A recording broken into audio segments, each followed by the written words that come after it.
మీ business ఏదైనా మీ ఊర్లో promotion చేయాలంటే అది సుమన్ టీవీతోనే సాధ్యం. ఇప్పుడే సంప్రదించండి. సత్యం ప్రసాద్ చిత్తూరు నగరంలోని కడమంచిలో ఉన్న ఓ ప్రైవేట్ టవర్స్ లో కాంగ్రెస్ పార్టీ జిల్లా స్థాయి విస్తృత సమావేశాన్ని నిర్వహించారు. ముఖ్య అతిథులుగా AICC secretary Ganesh Yadav, AICC working president Sheikh Mastan Valli, మాజీ కేంద్ర మంత్రి చింతా మోహన్, జిల్లా పార్టీ అధ్యక్షుడు కోటూరి భాస్కర్ తదితరులు పాల్గొన్నారు.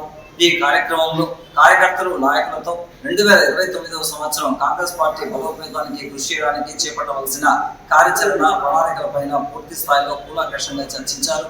ఒక్కొక్క కార్యకర్తతో ప్రత్యేకంగా సమావేశాలు నిర్వహించి వారి నియోజకవర్గంలో ఎలాంటి చర్యలు చేపడితే కాంగ్రెస్ పార్టీ బలోపేతం అవుతుంది అన్న అంశాలపైన చర్చించి వాటిని ముందుకు తీసుకెళ్లే విధంగా తగిన చర్యలు చేపడతామన్నారు. ఇదే విధంగా 2029లో రాహుల్ గాంధీని ప్రధాని చేయడమే లక్ష్యంగా ప్రతి ఒక్క కాంగ్రెస్ పార్టీ కార్యకర్త నాయకులు కృషి చేయాలని చేస్తారు. ప్రజాస్వామ్యాన్ని, రాజ్యాంగాన్ని రక్షించాలి. ఎలక్షన్ కమిషన్ అనేటటువంటి ఒక సంస్థ స్వతంత్ర ప్రతిపత్తిగా పనిచేసి ఎలక్షన్ ప్రక్రియను ఆ ఎలక్షన్ ప్రక్రియ ద్వారా ప్రజాస్వామ్యం ప్రతికించడానికి ఒక పార్లమెంటరీ వ్యవస్థని నడిపించేటటువంటి ప్రక్రియని ఒక దుర్మార్గమైన రీతిలో తీసుకెళ్తా ఉంది. ఒక పావులాగా వాడుకొని ఆ ఎలక్షన్ కమిషన్ నరేంద్ర మోడీ గెలుపుకు ఒక ఏజెంట్ లాగా పనిచేస్తా ఉంటే మీరు ఓటు వేసి పలాని వ్యక్తిని గెలిపించుకోవాలి అనుకున్నప్పుడు కూడా ఆ గెలుపు జరగట్లేదు. కులాలకి, మతాలకి, భాషలకి, రంగులకి అతీతంగా భారత జాతి గౌరవాన్ని, భారతదేశ నిర్మాణాన్ని చేసినటువంటి పార్టీ కాంగ్రెస్ పార్టీ.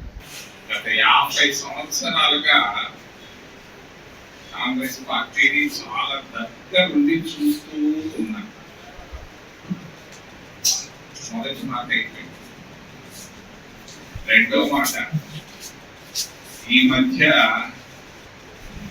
3-4 నెలలుగా రాష్ట్రంలో దాదాపుగా 26 జిల్లాలుంటే 20-22 జిల్లాలు తిరిగారు. చాలా మందిని కలిశారు. వచ్చేది నేను ఒక్క మాట చెప్తున్నాను, 29లో రాబోయేది Congress.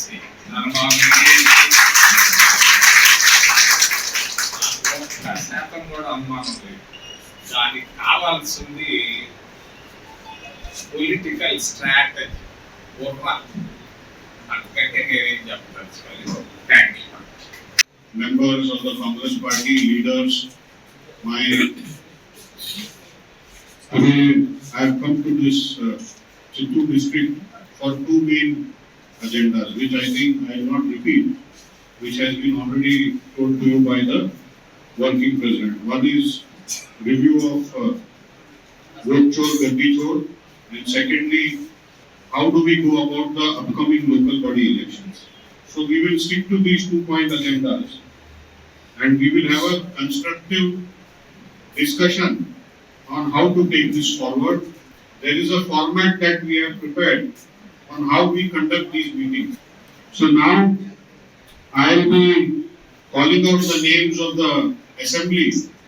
I want to see if the assembly coordinators and the mandal presidents are present here. So when I call out assembly, I want the assembly coordinator and the mandal president. Assembly coordinator stand up and the mandal presidents put your hands up.